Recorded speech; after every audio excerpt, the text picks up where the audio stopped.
He's a big-time movie star. He's the coolest man on the planet. He's smiling creepily at me. Let's bring him out. The Ant-Man himself, Mr. Paul Rudd.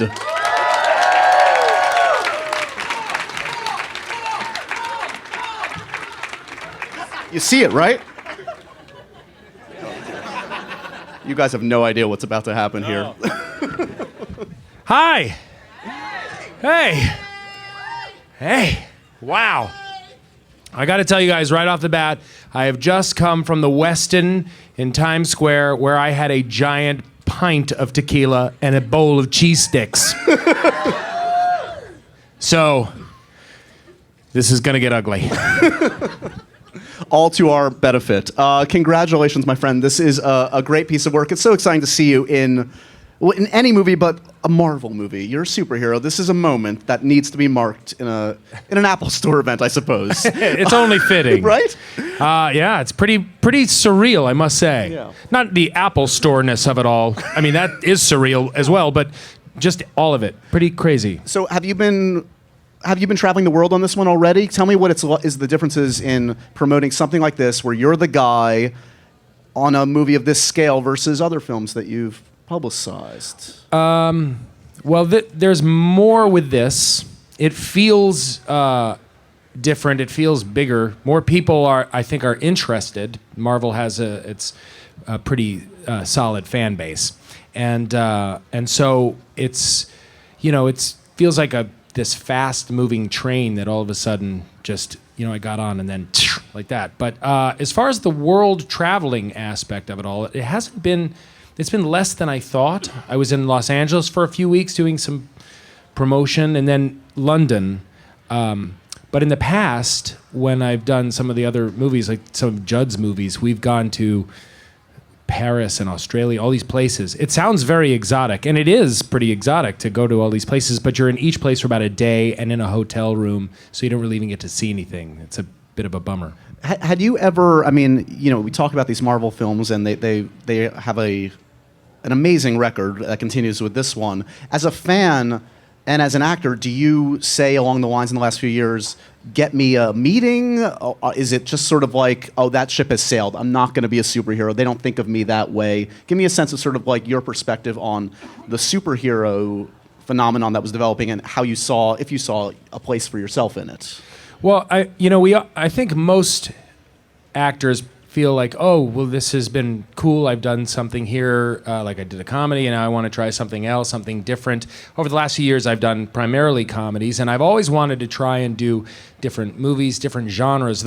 I guess the Marvel universe was one I didn't see coming, and nothing that I thought, oh, I really want to try and get in that world. But when the opportunity presented itself, I was elated. I was really excited by it, and so it was a bit of a no-brainer for me, and kind of a shock, actually. So when you get a gig like this, who are the first phone calls? Who do you need to tell, guys, I'm going to be a Marvel superhero? Well, my family. I told my wife. I called my mom, some friends, a couple of friends, and then I couldn't. What was weird is like I didn't say anything for a while because they're pretty secretive about this stuff, and I have kids, so I couldn't tell them.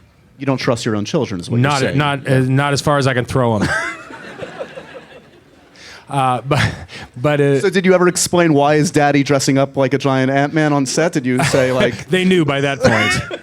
Jig was up. No, when I told my kids not that long afterward, but yeah, it was really only a few people that I kind of shared the news with at first. So is preparation night and day versus? I mean, every film offers its own different kind of prep, but something like this, where physicality is obviously important, right. Is that the biggest difference in terms of prepping for this kind of a film versus others?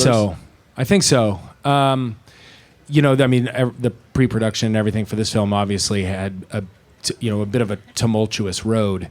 But as far as the actual, like when I first got the job and then I started to train and prepare, the physical aspect was paramount. And so for about a year before we ever started shooting, I started working with like a a gymnastics coach, so I could learn how to do shoulder rolls and flips and things like that. Light parkour, emphasis on light. Are you moving on to medium parkour now, or are you just sticking with light? What's the difference between light and medium? The difference between light parkour and medium parkour, it's a pretty big jump. One you're not ready to make. Thank you. Thanks, everybody. Good night, everyone. You guys are ahead of me. Good job. Thanks. Parkour is the kind of thing, it's almost like violin. I got to believe that, like, it takes a while. You can't just pick it up. So, I started doing that, and then I started kind of also working with a trainer with, like, weight training and stuff like that, and then a nutritionist, like that whole thing. And that became pretty much what my day was. Everything worked around that. So are you throughout that process just like lifting up your shirt, counting the abs until it's ready? Like, not quite, almost there. I see something coming in, I think. No, but it is that thing like where you just do it for so long and you're like, really? This is it? This is it's could be frustrating, but like anything else, you start to get into it, and then I really kind of enjoyed. I enjoyed having so much energy, like waking up in the morning at about 6 in the morning and like ready to start the day. That was the most never so foreign to me. Fresh. I'm fresh as a daisy. And now you're drinking giant tubs of tequila. And now I'm at the Westin in Times Square. This is how you celebrate your giant big superhero movie in the saddest way possible. Hit all the hotel bars in Midtown. If you're ever looking for Paul. What tequila do you want? Just give me anything middle of the road.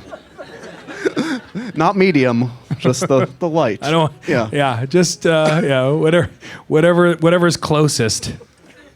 You also have the distinction, I believe, of being the first Marvel superhero that also get a writing credit on the film, which is kind of amazing. You and Adam McKay. Obviously began with Edgar, and he still has a story credit, I believe, in there. Talk to me a little bit about... And Joe Cornish as well. Joe Cornish, his collaborator, amazing. Talk to me a little bit about the writing process and how... I mean, that must have been very rewarding that you get such a hand in this, you're not just a hired gun. It was, although it was also daunting and unexpected. It happened because Edgar left the project and Marvel wanted, we were months away from shooting, and there was a script that seemed to, had gone through a couple of versions, and it was, they had some ideas, and then I had some ideas. Adam McKay came in, and he had some ideas. And then we just Adam is somebody I worked with on Anchorman, and he's he's the smartest guy in the room. And so we just started talking about some things we could do with the script as it existed. And then, we wanted to kind of go back to what Edgar and Joe had written as well, and incorporate some new ideas and expand some things. And it was really out of necessity. It wasn't... It wasn't anything more than that, and we got it to the place, I think a place that it needed to be before we started shooting. And then and when Adam and I came on to start writing, Peyton Reed came on. I want to say like a week later, and then we all worked on it together. Movies tend to be, and this is true. They are group efforts. It wasn't just us. There were other writers. Marvel had a couple of guys. Andrew Ferrari and Gabe, whose name I would be able to remember had I not had a tumbler of tequila. You're in Ant-Man. Andrew and Gabe. Okay, good. Yeah. No, they were. We had guys on set incorporate like alt takes, different notes, all sorts of things. So, they are very collaborative endeavors. I mean, and in talking to you guys and talking to like some of the scenes, Michael Peña almost steals this movie. He's so funny in this, and there's I get a sense that there's more, frankly, improv and alternate takes than probably normally happens on a more Marvel movie like this. And part of that maybe is Peyton comes from a comedic background, and as you're saying, you've got this script that's fluid, but you've got a lot of collaborators. I mean, was it a little bit more? There wasn't a ton of improv. Not really. There with Peña a little bit. I mean, it depends. I like working that way, but not everybody likes to work that way. And Peña is like somebody that we're just kind of writing and then knowing, okay, I know that he's gonna bring some things to this, and that when we're shooting it, say like, hey, let's play around with it. And he loves to work that way. The guy's so quick and funny, and so there, some of the stuff with some of the scenes with Peña were a bit more improvisation than some of the other ones. I think one of the cool things people will discover when they see this film is that it's a smaller film in some ways, in that the stakes of it are about this guy and his family. Yet, it still has like huge action and the huge effects that you would expect in a Marvel movie, and it's kind of going in a different direction, especially coming off of Avengers that got as ginormous as you can imagine a superhero film being. I mean, was that challenging, and was that sort of like the reason to do this in some ways, that you have a movie, spoiler alert, that kind of ends in a kid's bedroom as like the final? Well, it was one of the things that I thought was really cool about it. It seems as if with each movie, the stakes are bigger, the landscapes are enormous. The last one was in space. The idea that some of these landscapes would look like alien landscapes, but were really, like you say, on the train set in a kid's bedroom. This idea that visually was going to be bananas and totally striking, yet on surfaces that we're all very familiar with. I thought that would be really cool, and it is. This is also new territory for you, correct me if I'm wrong, just on the effects side of things, of like these scenes when you are shrunk down. I can't even imagine what that looks like for you. Was there a learning curve on that? Was it kind of easy to kind of not feel like an idiot when you're surrounded by nothing but... Well, you feel like an idiot, first of all, just walking out of like the trailer in that Andy Serkis ping pong ball suit that I'd never had that on before. And then it was in a... We did most of the stuff. We kind of went through all of the movie in a sound. We're on a sound stage, and it was this area surrounded by, I don't know, like 100 cameras, and then, the area was taped off, and I kind of went through the movie, and it's like, all right, I'm rolling out of the way. This is where my light parkour really came into play. Someone's gonna step on me. Oh, I gotta roll. Like jump out of the way and that kind of thing. And so.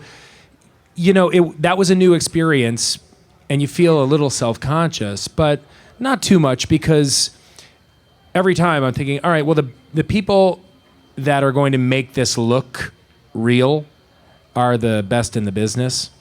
And I also thought it's going to be cool the way they do it, because it hasn't been done before. A lot of the surfaces, when I shrink down, you would think those are CGI, but they're not. When you look back at like the Incredible Shrinking Man or some of the shrinking things, it's everything else is practical. A chair is built and it's this big, or a microphone be huge, and but we didn't have anything like that. But we had a macro photography unit, so that whenever we were shooting the movie, there was a whole other unit going on that I never really saw, that was shooting the locations and shooting things close up. And they just put me in those locations. So when you are in a bathtub, it's the bathtub. And when you are in carpet, that's carpet. And it's not computer generated. Did you do some binge watching of classics in the genre? Honey, I Shrunk the Kids, Inner Space? I didn't go too heavy into the... I'd seen... Inner Space and Honey, I Shrunk the... I've seen all of those. But I didn't really revisit it. It's a heist movie, and I didn't really... I'd seen some heist movies. I did a thing. I was guest editor on IMDb today, and I was going to do a top 10 list of my top 10 heist movies. And there's so many of them that I love, but in kind of researching and going over, I realized, there are so many more that I haven't seen. What's the top? Well, Rafifi was my number one. So classy that way. Yeah. Well, it just sounds like a masterpiece, and it deserves the number one slot. You've never seen so it, I did have the you? top 10 heist movies I've never seen. And there's some really great ones on there, so make sure and check it out. But it's that thing of like, oh, okay, yeah, you would think I'd go back and kind of watch every shrinking movie. I'd watch every single heist movie, and I didn't. But that's because I'm not that great of an actor. Well, let's see some of that not so great acting in this first clip from Ant-Man. No, it's an excellent scene between you and the lovely Evangeline Lilly, I believe. Let's check it out. Does it feel good to know that people like to see you punched in the face? It got a really big reaction. That's a pretty good fake punch, I gotta say. She didn't really hit me, but it looks like she did.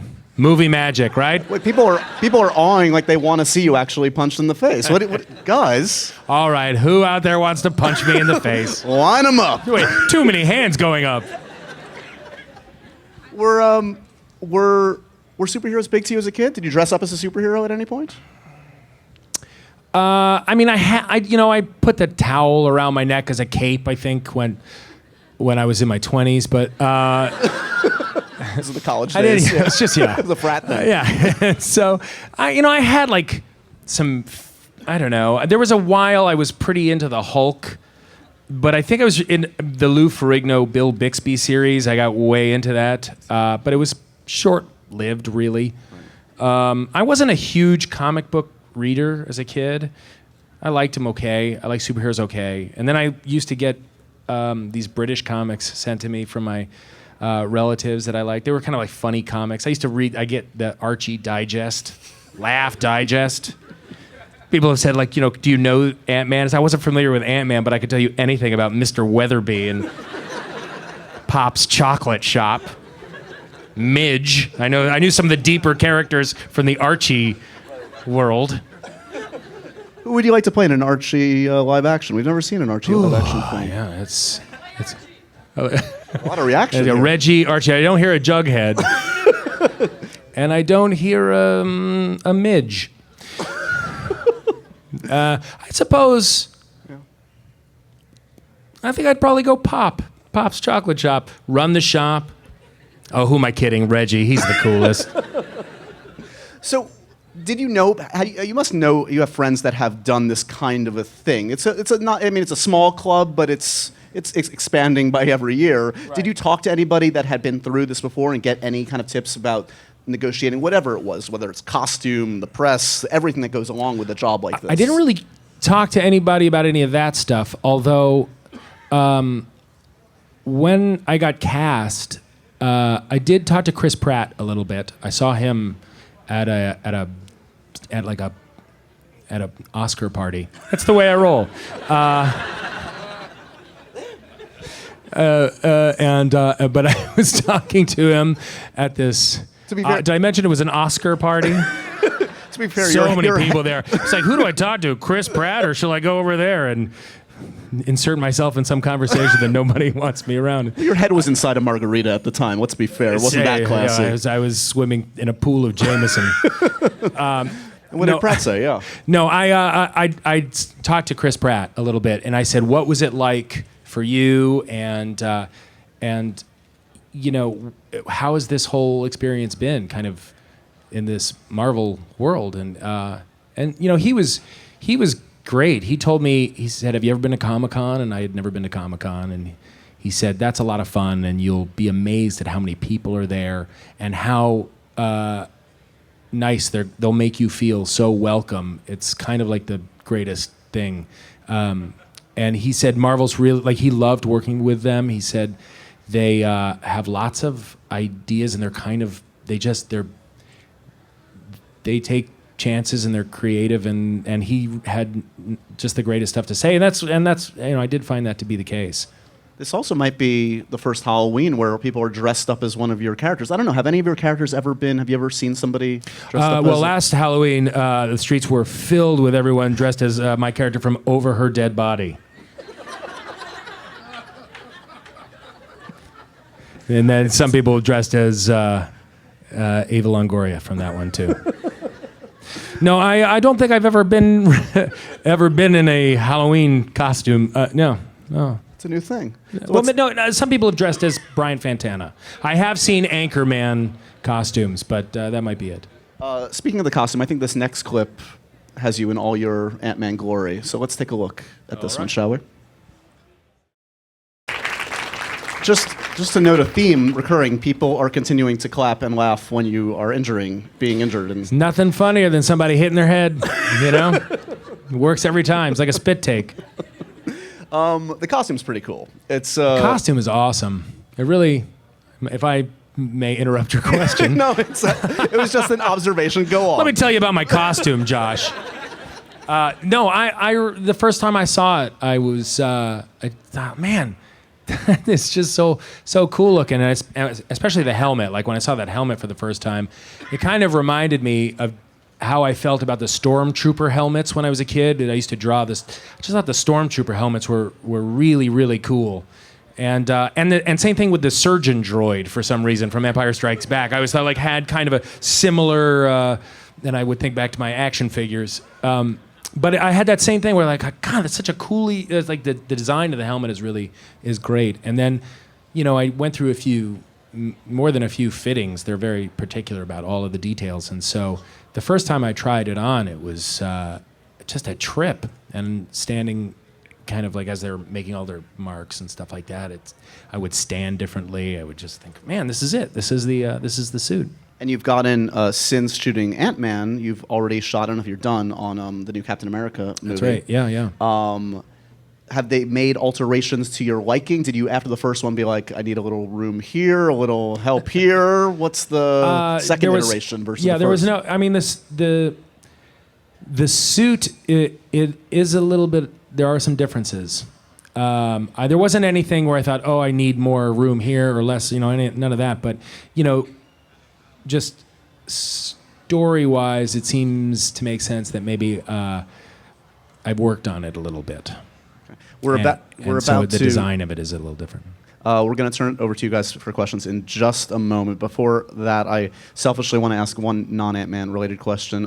Wet Hot American Summer is upon us. A couple weeks away. What can you tell us about what we can expect from this one? Well, it's really funny. I haven't seen them all, but I've read them all. And, the movie, I think some of you might know this, the movie took place on the last day of camp, and we were all 15 years older than we were supposed to be when we shot that. Well, now we're 15 years older from when we shot the movie, and the show is the first day of camp, so it's technically a prequel. So we're all about 25 to 30 years too old for the parts that we're playing. But I was, it kind of came about pretty quickly. It had been talked about for a while. I never really knew in what incarnation, whether there would be a movie or if it was really going to happen. But it came together pretty quickly, and everyone that was involved in the movie said, yes, for sure. And it's like, at first kind of, do we want to revisit this? People really love this movie. You don't want to, and I just started reading the very first script and was on the floor, and it completely captures, I think, the humor and what works about the movie. And it's insane. I would hope. It's so, That's what I want. It's so insane and stupid.